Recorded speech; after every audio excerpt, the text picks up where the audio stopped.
consultante chroniqueuse dans les grandes gueules de RMC, Stella Kamga a livré au journaliste François-Xavier Consoli un entretien sans concession intitulé « La France n'est plus la France ». C'est dans un ouvrage aux éditions du Verbe Haut. Stella Kamga, bonjour. Bonjour. Merci d'être sur TV Liberté. C'est moi qui vous remercie. Camerounaise, arrivée en France en 2017, vous vous dites amoureuse de la France. Oui. Et ça, malgré le colonialisme de la France dans votre pays d'origine, oui. Malgré le fait que vous soyez une femme noire de surcroît. Oui, malgré tout ça.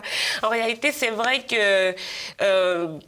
à cause de la pensée ambiante de maintenant, mon discours, effectivement, il apparaît un peu comme un cheveu, je dirais même une perruque dans la soupe. Mais oui, j'estime que la France mérite d'être aimée. Et ça, quand je le dis, c'est avec toute la conviction du monde. Aujourd'hui, beaucoup de gens essayent de torpiller l'histoire, de réécrire l'histoire, d'inventer des théories fumeuses. Mais ils oublient quand même que malgré effectivement les crimes qui se sont passés, parce que l'idée ce n'est pas de nier l'histoire ou alors d'essayer d'édulcorer l'histoire, mais ils oublient quand même de raconter ce qui aurait pu être des bienfaits. C'est-à-dire que, encore une fois, au Cameroun, je sais pas, j'ai toujours raconté, quand on discute avec une personne âgée au Cameroun, la personne va te raconter que voilà, du temps des Blancs, c'était mieux. Et je ne suis pas la personne qui invente le sujet, c'est pas moi qui ai inventé le fil à couper le beurre sur le sujet, non, pas du tout. D'ailleurs, Kofi Yamian, dans une interview, lui qui est d'origine togolaise, n'a pas manqué de le rappeler, et il tient à peu près le même discours que moi, que toutes les personnes d'un certain âge, on va dire, qui ont connu les années indépendances, les années de colonisation, ont le même discours. La France, quand c'était là, c'était mieux. On avait l'école, on avait l'hôpital, on avait l'éducation, on avait les infrastructures. Et 60 ans, plus de 60 ans aujourd'hui après les indépendances, ce n'est plus ça. Et donc oui, nous autres qui sommes restés en Afrique, qui avons grandi en Afrique, qui avons passé toute notre enfance en Afrique, dans les livres, comme j'ai pas manqué de le dire, dans les livres, dans les chansons, dans les pièces de théâtre, on nous a dépeint une France chaleureuse, une France grandiose, une France conquérante, une France qui avait du poids, qui était une puissance mondiale. Et oui, quand on arrive en France et qu'on se rend quand même compte que ce n'est plus tout à fait ça. Pas que la France a perdu du poids au niveau de l'armement, non, c'est pas ça. C'est sur le plan sociologique. Il y a des choses qui se sont opérées. Aujourd'hui, la France, c'est une société fracturée. Les vieux débats sont revenus sur la table, des blancs contre les noirs, des hommes contre les femmes, des hétéros contre les gays. La France est fracturée aujourd'hui par des détails, en réalité, qui ne devraient pas l'être. C'est-à-dire qu'aujourd'hui, on sort les particularités des uns pour essayer d'en faire des petits États dictatoriaux, alors qu'on devrait en réalité appartenir à la communauté française. Donc oui, au fait de ce constat-là. Vous indiquez que vous refusez de sombrer dans toute forme d'angélisme. Mais alors la question que vous pose Consoli en vous disant est-ce que vous avez vécu et avez subi le racisme en France, vous répondez ah oui, j'en ai connu du racisme de la part des Noirs. Tout à fait. Provocation. Ce n'est pas une provocation, c'est tout ce qu'il y a de plus vrai. C'est-à-dire que beaucoup de gens peuvent se dire que oui, parce que je prends la parole dans les médias. D'ailleurs, les premières personnes même à s'opposer à moi pourraient être des nationaux, comme on les appelle, les nationaux tradis, qui n'aiment pas spécialement les Noirs, qui ont une petite tendance nazie. Au contraire, quand je discute avec ces gens-là, j'élève le débat. Parce que c'est argument contre argument. C'est des débats dépourvus de passion. Alors que ils ne sont pas forcément d'accord avec tout ce que je dis, ou alors ils ne sont pas forcément d'accord avec le fait que je prenne la parole dans les médias. Mais il y a un fond, il y a une consistance dans le débat. Ce que je n'ai pas retrouvé avec mes confrères noirs. Les personnes qui m'ont le plus mis les bâtons dans les roues en France, c'était des gens qui appartenaient à la communauté camerounaise et de façon générale des Noirs. Quand je prends la parole dans les médias, quand je me fais insulter de traite, de bounty et de toutes sortes autres noms d'oiseaux, ça vient toujours des Noirs. Mais vous dites que le racisme systémique, ça n'existe pas. Et je me dis, Rokhaya Diallo, Lilian Thuram, Massa Traoré, alors sont des menteurs. C'est des menteurs. Non seulement c'est des menteurs, mais c'est des clowns parce qu'ils sont la preuve palpable, exemple vivant, que le racisme systémique n'existe pas. Rokhaya Diallo, elle a fait de très grandes études. C'est une personne qui est cultivée. Elle a juste choisi d'associer son discours à un discours de victimisation SAL. C'est tout. Normalement, une Rokhaya Diallo prendrait la parole et expliquerait que écoutez, moi je suis noire, moi j'ai des racines noires, je vis en France, je vis très bien, plus que des Français qui touchent quoi, 1200 € par mois, j'ai une place importante dans les médias, je fais l'aller-retour entre la France et les États-Unis parce que voilà, mon avis compte. Écoutez, faites comme moi, faites les mêmes études comme moi et n'abandonnez jamais et vous serez comme moi. Si Rokhaya Diallo tenait ce genre de discours, je l'écouterais. C'est pareil pour Lilian Thuram. Lilian Thuram a été un footballeur apprécié dans la France. Mais aujourd'hui, c'est le mec qui va dire « Oh, voilà, je suis noir, j'ai été une pauvre victime parce que je suis homme noir, on m'a jamais aimé, on m'a jamais apprécié. » Mais c'est complètement faux. Lilian Thuram est la preuve qu'il vient d'une discipline en France où, quand on dit l'équipe africaine de France, on parle de quoi? De l'équipe de France. On parle de plus de la moitié des joueurs de l'équipe de France sont noirs. Donc, il est très, très mal placé pour venir dire qu'en France, les Blancs n'aiment pas les Noirs. C'est complètement paradoxal. Et Assa Traoré, Traoré, vous dites même que c'est des personnes qui plongent, eux, dans une forme d'autre racisme, qui est le racisme anti-blanc. Exact. Assa Traoré, pour moi, c'est encore pire. Parce que autant Rokhaya Diallo, c'est une intellectuelle, Assa Traoré, pour moi, c'est un parasite, je suis obligée de le dire ainsi, qui se sert du décès de son frère pour se faire de l'argent et pour se faire une certaine autorité. Je pense que la justice qu'elle cherche à réclamer depuis belle lurette aujourd'hui concernant le décès de son frère, je pense qu'aujourd'hui, elle ne recherche pas la justice telle que nous, on la connaît, mais elle veut une justice qui sert ses intérêts à elle. Je pense même d'ailleurs qu'elle ne recherche même plus la justice. Elle cherche à faire parler d'elle parce qu'aujourd'hui, qui la contacte? Les Louboutins, les Stella McCartney pour faire des vêtements à 500 €. Combien de Noirs dans le 93 pourraient, en tout cas, qui ne travaillent pas, qui vivent soi-disant mal en France parce que le racisme systémique les empêche d'évoluer? Combien peuvent se permettre d'acheter des t-shirts de Stella McCartney à 499 €? Donc voilà, moi, encore une fois, c'est des discours comme ça qui ne sont pas cohérents, des discours qui cadrent avec la victimisation. Assa Traoré n'est pas la personne qui peut nous prêcher du racisme en France alors qu'elle a une famille de frères qui ont tous un casier judiciaire de criminels professionnels.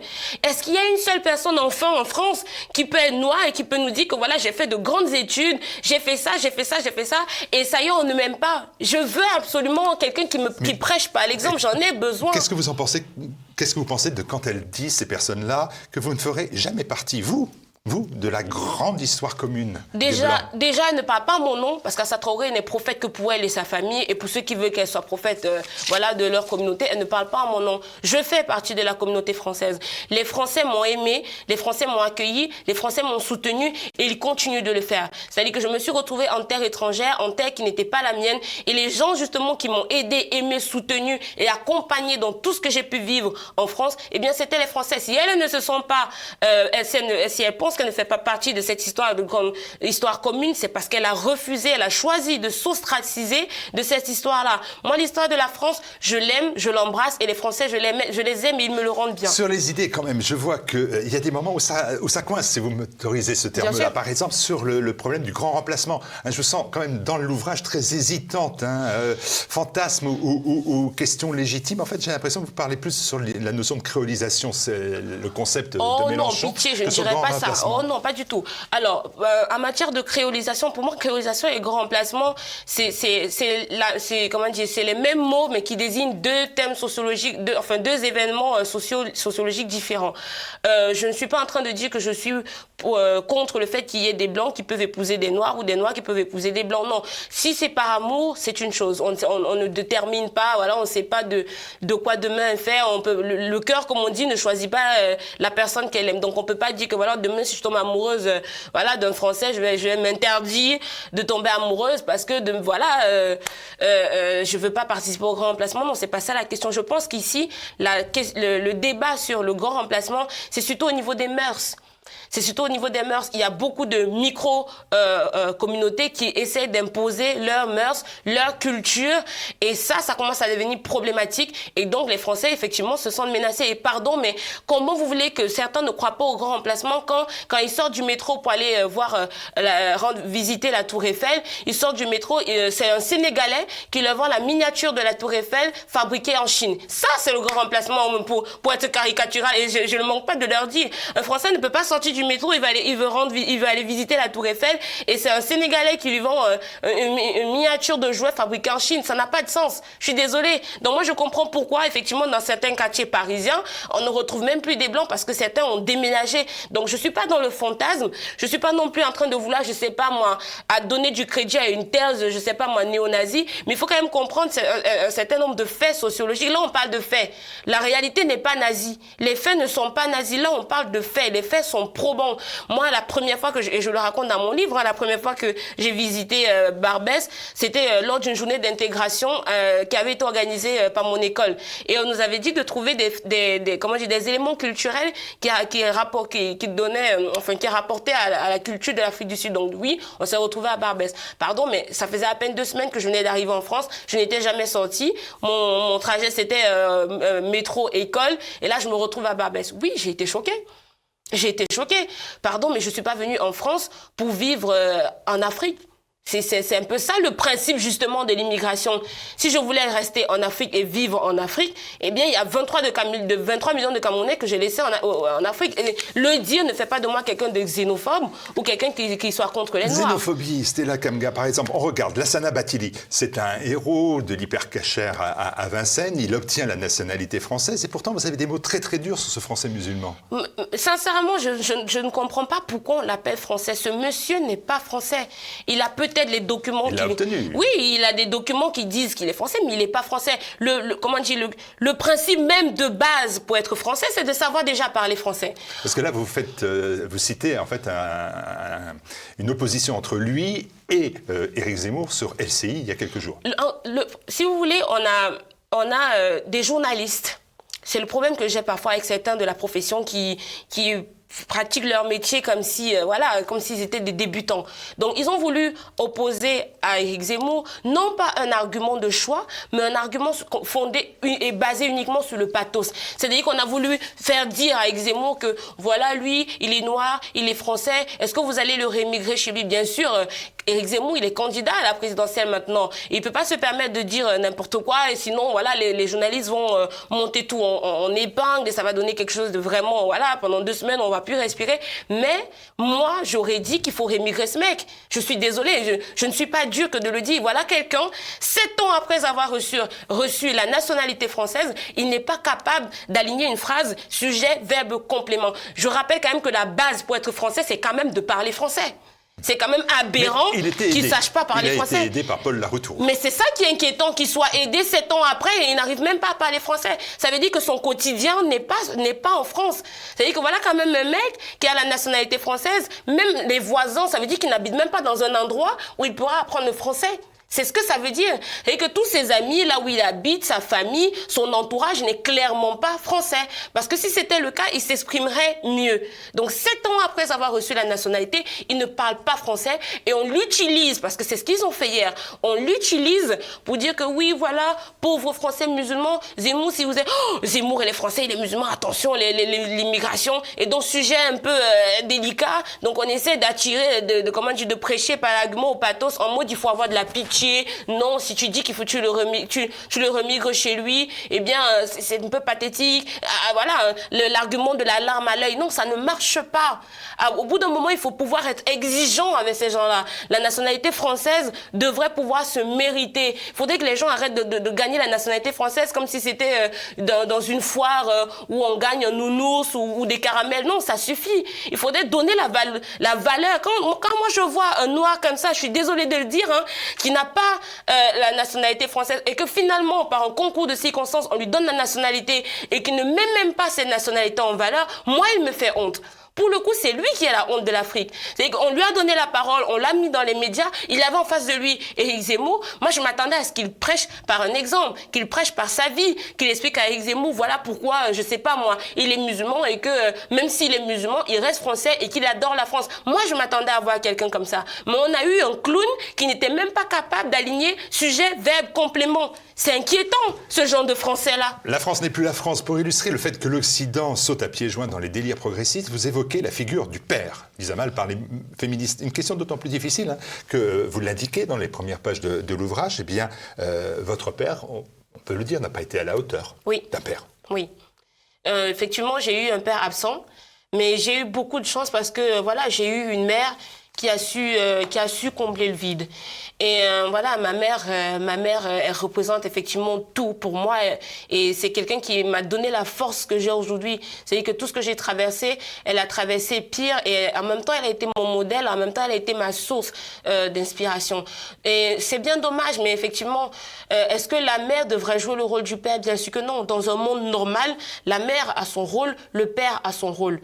Et en France maintenant, au lieu d'encourager justement la société à aller dans ce sens-là, c'est l'inverse qui se produit. On a des féministes qui expliquent que voilà, pour des pères qui ont été absents, pour certains qui ont été violents, ça y est, on case tous les hommes dans cette figure-là. Et donc on devrait, pour citer une féministe qu'on aime bien, Alice Coffin, on devrait exterminer les hommes. Non. Je pense que si la société est malade, il faut la soigner. Il ne faut pas l'amputer. Et donc, s'il y a eu des hommes qui ont été incompétents, qui ont manqué à leur devoir, ça ne veut pas pour autant dire qu'on doit mettre tous les hommes dans le même panier. Je connais des hommes qui sont des bons pères. Je connais des hommes qui sont des bons maris. Et voilà, c'est important de ne pas castrer la jante masculine. Il faut qu'on redonne la place de l'homme dans le foyer, dans la famille et dans la société. C'est tout ça qui fait en sorte qu'aujourd'hui, comme on est un peu sensibles, nous les femmes, je suis obligée de le dire ainsi, écoute, on peut plus rien dire. Les blagues humour second degré, humour noir, ça devient compliqué. Tout est devenu sujet délicat et tout. Sujet délicat, restons-y sur les sujets délicats. Je suis pour la recolonisation de l'Afrique. Pour la recolonisation de l'Afrique. Oui. Sujet délicat, non? Oui, bien sûr. Beaucoup de gens me diront ça, oui, crime contre l'humanité. Oh, tout ça, c'est des grands mots, c'est des grandes théories. Écoutez, moi, personnellement, bien évidemment, un Français d'ici qui connaît comment la colonisation s'est passée va dire que nous, on n'a aucun intérêt, on ne veut pas retourner en Afrique parce que ça nous a quand même coûté plus que ça nous a apporté, il faut le dire. Ceux qui sont dans l'ignorance, qui ont décidé de s'enfermer dans des théories de propagande par la gauche, ils disent que oui, la France s'est fait du blé, la France a fait ci, mais là, non, pas du tout. Quand on lit des ouvrages, quand on lit dans son ensemble, la colonisation a plus coûté à la France que ça ne lui a apporté. Personnellement, je voudrais qu'il y ait une recolonisation en Afrique. Pourquoi? Parce que je sais que les Français en Afrique, au moins ils seront justes. Au moins quelqu'un qui porte un nom de l'Ouest comme moi au Cameroun trouverait du boulot, non pas parce qu'il appartient à une communauté ou à un village, mais parce qu'il est compétent. Je pense que il y aurait moins de corruption, je pense qu'il y aurait un véritable ascenseur social, je pense qu'il n'y aurait pas vraiment de fossé, je pense vraiment à beaucoup de choses. Tout ce que je vois qui fonctionne en France, je pense que si la France recolonise, je prends un exemple pour mon pays, je prêche pour ma paroisse, si la France recolonise le Cameroun et remet les pendules à l'heure sur certains sujets, je pense sincèrement qu'il y a beaucoup de Camerounais qui ne partiraient pas de la France, du Cameroun. Quand on dit la France aux Français, on peut aussi comprendre qu'on puisse dire l'Afrique aux Africains et pas aux Français et pas aux Chinois. Bah oui, il y a moi, mais c'est pour ça que c'est pour ça que certains ne comprennent pas quand je dis que quand je suis venue en France, c'était pas pour rencontrer des communautés africaines. C'est pas que j'ai quelque chose contre les Africains, très très loin de là. Mais si je voulais aller au Gabon, en Côte d'Ivoire, au Togo, je sais pas moi, même au Maroc ou en Algérie en touriste et rencontrer toutes ces populations-là, je l'aurais fait volontiers. Il ne manquerait plus que je me rende en Inde et que la population de l'Inde, je rencontre des Chinois. Ce n'est clairement pas normal. Par contre, oui, moi je crois sincèrement que pour éviter les flux migratoires ou du moins pour les contrôler et encore pour réduire le flux, je pense sincèrement qu'il faut régler l'ascenseur social, la question de l'emploi, la question économique en Afrique. Et ça empêcherait que beaucoup partent de chez eux. Moi, je suis partie pour les mêmes raisons. On ne part pas de chez nous parce que voilà, on se dit que de toute façon, les gens qui partent généralement, c'est des gens qui n'ont rien à perdre. C'est des gens qui ont déjà tout essayé, qui ont fait l'école, qui ont essayé de postuler et ça n'a pas marché et qui ne veulent pas justement terminer dans des métiers, des sous-métiers comme on dit chez nous. Et donc ils partent. Les gens qui partent n'ont plus rien à perdre. Et donc ils n'en ont rien à foutre s'ils passent par la nage et ils décèdent dans le désert. C'est des gens qui n'ont plus rien à perdre. C'est ou la mort ou la réussite. Donc il n'y a pas vraiment beaucoup de choix. Moi, je crois sincèrement qu'on peut faire quelque chose à ce niveau-là. Si on explique à plein de personnes qui se sont expatriées comme nous autres, qu'au moment de rentrer, on a un emploi qui nous attend, qu'on a un président qui est prêt à nous accueillir, des gens, nos gouvernements, nos dirigeants qui sont prêts à accueillir nos projets, à nous financer, à nous aider à développer la société, et il y en a beaucoup qui partiraient. il y en a beaucoup qui partiraient. Moi, j'ai fini mes études l'année dernière. Je suis approximativement par mois à presque 3 000 € par mois. Si je veux rentrer au Cameroun maintenant, j'ai pas de boulot qui m'attend. Je n'ai pas une famille qui va dire que voilà, je connais tel dans une entreprise et donc je pourrais trouver un travail qui soit au moins bien rémunéré. Et donc oui, comment vous voulez que là, pour le coup, je rentre, sachant que je n'ai rien, pourtant j'ai fait des études et je laisse le salaire que j'ai ici. Si vous voulez, ça c'est pour mon cas. Il y en a plein qui sont comme moi, qui ont des projets. Et il y en a même qui sont rentrés et qui sont revenus. Ils sont revenus pourquoi? Parce qu'ils ont essayé de mettre des projets en place, mais la corruption, la société vraiment gangrénée par le népotisme et toutes sortes de choses qui vous empêchent de vous établir financièrement, empêchent les gens de s'établir. C'est pour ça que je parle de recolonisation. Alors, je vois que vous avez toujours des éléments tout à fait modérés parce que vous avez souvent été victime, vous l'avez dit d'ailleurs, d'invectives de la part de jeunes noirs, principalement, et vous leur dites à cela un seul mot d'ordre, si vous vous adaptez à la France, si vous ne vous adaptez pas, vous rentrez. Personne ne vous retient. Exactement. Moi, c'est clair. Bah oui, moi je ne tergiverse pas là-dessus. Je vais vous dire, au Cameroun par exemple, on ne manque pas de respect à la police. On respecte la police, on respecte tout ce qui est figure d'autorité. On respecte les enseignants, on respecte les parents, on respecte la police. Tout ce qui représente la figure de l'autorité, on la respecte. Donc quand je vois certains devenir des Spider-Man ici, là, en mode, ils commencent à lutter avec la police, c'est des gens qui n'ont rien compris à la vie. Moi, je ne viens pas chez quelqu'un pour lui dire comment il doit vivre, pour lui dire ce qu'il doit manger, pour lui dire quel Dieu il doit prier ou comment il doit s'habiller. Je trouve que c'est prétentieux et en plus, c'est complètement lunaire. Tu ne peux pas venir sur une terre qui n'est pas la tienne pour venir dicter aux gens ta conduite à toi. Tu viens, tu t'arrimes et tu rentres dans le moule et donc tu fais corps avec la société. Mais si tu viens être en marge de la société, il est normal que tu te sentes ostracisé et donc tu commences à manifester à la place de la République pour dire que hey, tiens, la France ne m'aime pas, je suis noir, le racisme systémique, tout le monde me déteste. Ça, c'est des discours de perdants. C'est un discours de perdant. Et je n'ai pas manqué, permets-moi d'utiliser ce plateau pour le rappeler, Martial. C'est que nous, on n'a pas connu les aides au Cameroun. Quand je vois les Noirs arriver ici et tenir le discours de oui, on va récupérer les aides parce que la France a colonisé l'Afrique, mais ça, c'est des discours de perdants. La CAF, c'est pour les pauvres. La CAF, c'est pour des personnes qui sont en difficulté. Donc, personne dans la CAF ne pourra jamais obtenir plus de 2 000 € par mois. Voilà, en France. Il faut beaucoup d'enfants. Voilà, il faut beaucoup d'enfants. Alors que si vraiment tu as de l'ambition, que tu as des projets, que tu veux mettre des choses en place, tu vas pas te contenter de juste 2 000 € sachant d'où tu viens. Donc, quand moi je vois ces gens-là venir en France, s'attarder sur discuter les aides et se dire que voilà, le racisme systémique est...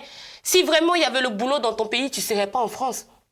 Si ton pays était extraordinaire, mon beau, ceux qui ont l'habitude d'ailleurs de le dire, fier de l'être, je sais pas moi, de noir et fier de l'être, si c'était bien, vous ne serez pas là. Si vous êtes là, c'est justement parce que c'est pas bien. Et quand vous arrivez ici en France, parce que ça, c'est la particularité de la France te donne un éventail de possibilités. C'est-à-dire que si tu essayes là et que ça marche pas, tu peux te permettre d'échouer 1000 fois et de trouver 1000 fois des solutions pour te remettre sur pied. Donc, comment ça se fait qu'ils arrivent dans un système comme ça, qui leur donne toutes les possibilités de la terre pour s'affirmer, pour devenir des hommes dans la société et des femmes de valeur, de conviction, et ils choisissent quand même d'écouter des gens comme les Rokhaya Diallo, des gens qui ont réussi. Ça, c'est ce qui est bizarre. Ils écoutent des gens qui ont réussi et des discours qui les aident justement à ne pas réussir. C'est paradoxal et c'est des discours de perdants. Oui, c'est des discours de perdants. Stella Kanga, vous avez 27 ans. Oui. C'est vrai. Comment et où voyez-vous votre avenir? Comment et où voyez-vous votre avenir? Alors, pour l'instant... Vous ne serez pas toujours une grande gueule? Si. Pour l'instant, je le suis. je suis grande gueule depuis, je pense que ça se voit. Ça n'a rien à voir avec le format de l'émission, c'est que je suis vraiment une grande gueule. Je suis quelqu'un... si vous voulez, quand je partais du Cameroun, j'avais beaucoup de rage en moi. C'est-à-dire une revanche qu'il fallait que je prenne sur la vie. Déjà depuis mon socle familial, le fait que j'ai d'ailleurs milité en politique pour le Cameroun parce que je voulais que les choses changent. Il y a beaucoup de choses que je comprenais pas. Donc quand on est jeune, avec le sang qui bout, on a envie de faire les choses bien. Donc oui, j'avais une revanche à prendre sur la vie. Je me suis dit après, Tout ce qui compte, c'est de réussir dans la vie, c'est de trouver un bon travail, c'est de fonder une famille, c'est ce que je voulais. Mais depuis que justement depuis que je relâche ma parole dans les médias, depuis que j'ai écrit ce livre avec François, ça a été un peu comme une séance de thérapie pour moi, où j'ai pu effectivement ouvrir mon cœur et me confier et me dire voilà ce que j'ai dit, voilà ce que je pense. Et là, oui, je suis un peu plus... je suis beaucoup plus calme. Et là, je me dis oui, j'ai envie de rentrer. Est-ce que je peux faire les choses bien? Est-ce que je peux trouver des partenaires? Est-ce que je peux mettre des projets en place au Cameroun pour faire en sorte que voilà, les jeunes que moi je connaisse, les jeunes que je connais peuvent rester et travailler. Ça, c'est les futurs projets que j'ai et que j'ai envie de mener au Cameroun. Mais bien évidemment, si ça ne se fait pas, si je n'y arrive pas, je resterai en France. Voilà, la France qui n'est plus la France. Voilà, vous saviez qu'il y avait des Assa, maintenant vous savez qu'il y a des Stella en France. C'est ça le but de mon livre. Eh bien, c'est gagné. Merci beaucoup, Stella. C'est moi qui vous remercie.